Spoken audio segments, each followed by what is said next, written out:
Hello students, आज का हमारा टॉपिक है कार्बोहाइड्रेट्स। कार्बोहाइड्रेट्स कार्बन, हाइड्रोजन और ऑक्सीजन के बने हुए यौगिक होते हैं। इन्हें कार्बन के हाइड्रेट्स भी कहा जाता है। कार्बोहाइड्रेट्स हमारे शरीर को एनर्जी प्रदान करते हैं। सिंपल डेफिनेशन में समस्त कार्बोहाइड्रेट्स या तो स्वयं पॉलीहाइड्रोक्सी कार्बोनिल कंपाउंड्स होते हैं या हाइड्रोलिसिस पर पॉलीहाइड्रोक्सी कार्बोनिल कंपाउंड्स जैसे कि पॉलीहाइड्रोक्सी एल्डिहाइड या कीटोन का मिश्रण प्रदान करते हैं। जैसे कि ग्लूकोज जो होता है वो पॉलीहाइड्रोक्सी एल्डिहाइड होता है, जबकि जो फ्रक्टोज होता है वो पॉलीहाइड्रोक्सी कीटोन होता है। सुक्रोज जल अपघटन पर क्या देता है? ग्लूकोज एंड फ्रक्टोज का मिश्रण। इसी तरह से जो स्टार्च होता है, स्टार्च भी हाइड्रोलिसिस पर यहाँ पे ग्लूकोज देता है। हम सभी जानते हैं कि जो कार्बोहाइड्रेट्स होते हैं ये मोलिस टेस्ट देते हैं। मोलिस टेस्ट में हम यहाँ पे कंपाउंड लेंगे, कंपाउंड का जलीय विलयन बनाएंगे और उसमें 1 से 2 ml मोलिस एजेंट डालते हैं। मोलिस एजेंट अल्फा नेफ्थोल का 100% एल्कोहलिक विलयन होता है और इसको बनाने के लिए हम 10 ग्राम अल्फा नेफ्थोल में 90 ml रेक्टिफाइड स्प्रिट मिलाते हैं। तो यहाँ पे हमारा ये मोलिस एजेंट तैयार हो जाता है। तो मोलिस टेस्ट में यहाँ पे जो कार्बोहाइड्रेट्स है उनका जलीय विलयन बनाकर हम उनमें 1 से 2 ml मोलिस एजेंट मिला देते हैं और फिर उस टेस्ट ट्यूब के किनारे से हम कंसनट्रेट H2SO4 डालते हैं। तो यहाँ पे हमें 2 लेयर्स प्राप्त होती है। 2 लेयर्स के बीच में यहाँ पे रेड वॉलेट कलर की एक रिंग प्राप्त होती है। तो अगर इस तरह का परीक्षण कंपाउंड दे रहा है ऑर्गेनिक कंपाउंड, तो ये इससे निष्कर्ष निकलता है कि उस कंपाउंड में कार्बोहाइड्रेट प्रेजेंट है। फिर आगे आता है इसका नोमेनक्लेचर। कार्बोहाइड्रेट्स का जो नाम होता है उसके अंत में हम सफिक्स के रूप में OSE लिखते हैं। यदि एल्डिहाइड ग्रुप है तो ये हो जाएगा एल्डोज, यदि कीटोनिक ग्रुप प्रेजेंट है तो ये हो जाएगा कीटोज।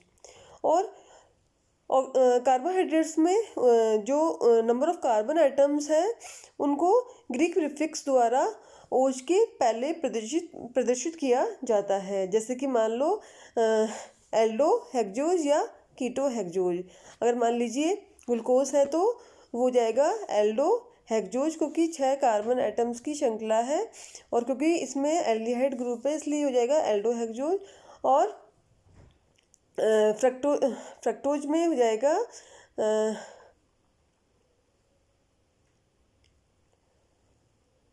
कीटो हेक्सोज, क्योंकि 6 कार्बन आइटम्स की श्रृंखला है और क्योंकि कीटोनिक ग्रुप प्रेजेंट है इसलिए कीटो हेक्सोज। यहाँ पे आप क्लासिफिकेशन देखते हैं कार्बोहाइड्रेट्स का। कार्बोहाइड्रेट्स को 2 प्रकार से क्लासिफाई किया गया है, sugars and non sugars. Sugar जो कि सफ़ेद क्रिस्टलीय होते हैं और वाटर सोल्यूबल होते हैं और टेस्ट में जो है मीठे होते हैं। इनको भी शुगर यूनिट के आधार पर 2 प्रकार से क्लासिफाई किया गया है। एक है मोनोसैकेराइड्स तो दूसरा है ओलिगोसैकेराइड्स। मोनोसैकेराइड्स का जो जनरल फार्मूला है उसको हम CnH2nOn से रिप्रेजेंट करते हैं। यहाँ पे जो N है वो उनकी जो संख्या है वो 2, 3, 4 से लेके 10 तक हो सकती है और इनका जो हाइड्रोलिसिस नहीं होता है। जैसे इसमें एग्जाम्पल्स आ जाएंगे ग्लूकोज और फ्रक्टोज। इसी तरह से ओलिगोसैकेराइड्स है जिनका कि हाइड्रोलिसिस होने पर ये 2 से 10 तक के मोनोसैकेराइड्स दे सकते हैं। ठीक है, तो इनमें जो शुगर यूनिट्स होती है उनकी संख्या 2 से ज़्यादा होती है, 2 या 2 से ज़्यादा होती है। क्योंकि यहाँ पे ओलिगोज का मतलब है फ्यू, तो यहाँ पे मोनोसैकेराइड्स इकाइयों की संख्या यहाँ पर निश्चित होती है। अगर 2 सैकेराइड्स है तो उसको बोलेंगे डाइसैकेराइड्स, उसका एग्जाम्पल हो गया सुक्रोज एंड लैक्टोज। अगर 3 सैकेराइड्स है, 3 मोनोसैकेराइड्स है तो इनको बोलेंगे ट्राइसैकेराइड्स और इसका एग्जाम्पल हो गया रेफिनोज जो कि ग्लूकोज, फ्रक्टोज और गैलेक्टोज का मिश्रण होता है। सुक्रोज ग्लूकोज और फ्रक्टोज का मिश्रण होता है, जबकि लैक्टोज ग्लूकोज और गैलेक्टोज का मिश्रण होता है। इसी तरह से कार्बोहाइड्रेट्स को नॉन शुगर्स के रूप में क्लासिफाई किया गया है जो कि नॉन क्रिस्टलाइन होते हैं और वाटर में इंसॉल्युबल होते हैं और टेस्टलेस होते हैं। हाइड्रोलिसिस पर ये मोनोसेकेराइड्स यूनिट्स देते हैं। जो इनका मोलिकुलर वेट होता है बहुत ज़्यादा होता है, क्योंकि इनमें मोनोसेकेराइड्स की जो संख्या होती है वो अनिश्चित होती है। 100 से हज़ारों तक की संख्या में ये मोनोसेकेराइड्स यूनिट्स इसमें होती है।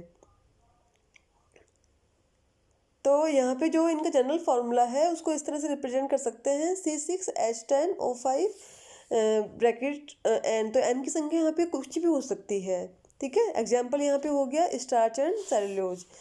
तो यहाँ पे हम कार्बोहाइड्रेट्स की क्लासिफिकेशन को एक चार्ट टेबल के द्वारा भी रिप्रेजेंट कर सकते हैं। कार्बोहाइड्रेट्स को दो प्रकार से क्लासीफाई किया गया है, शुगर्स एंड नॉन शुगर्स में। शुगर्स को आगे क्लासीफाई किया गया है मोनोसेकेराइड्स एंड ओलिगोसेकेराइड्स में। मोनोसेकेराइड्स में क्योंकि शुगर यूनिट केवल एक ही होती है, इसलिए यहाँ पे मोनोसेकेराइड्स को क्लासीफाई किया गया है ट्रायोज, टेट्रोज, पेंटोज और हेक्सोज में। ट्रायोज का एग्जाम्पल है ग्लिसरैल्डिहाइड, टेट्राज का एग्जाम्पल है थ्रियोज, पेंटोज का एग्जाम्पल है राइबोज और हेक्सोज का एग्जाम्पल हो गया एल्डोहेक्सोज और कीटोहेक्सोज, जिसमें एल्डोहेक्सोज में हो गया ग्लूकोज और कीटोहेक्सोज में हो गया फ्रक्टोज। इसी तरह से ओलिगोसेकेराइड्स को दो भागों में डिवाइड किया गया है, डाइसेकेराइड्स एंड ट्राइसेकेराइड्स में।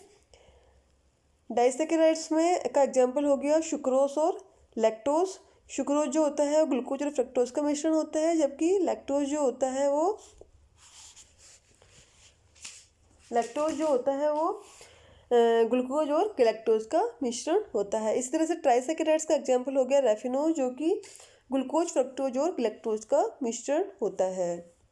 नॉन शुगर्स में आ गए पॉलीसेकेराइड्स, जिनमें कि जो शुगर यूनिट्स होती है या मोनोसेकेराइड्स इकाइयों की संख्या होती है वह अनिश्चित होती है, और ये संख्या 100 से 10,000 तक हो सकती है। और इसका एग्जाम्पल हो गया स्टार्च एंड सेल्यूलोज। इस तरह से ये कार्बोहाइड्रेट्स हमारे बॉडी के स्ट्रक्चर रोल में भी एक इम्पोर्टेंट भूमिका अदा करते हैं। तो और हमारे जो शरीर है उसको एनर्जी प्रदान करते हैं।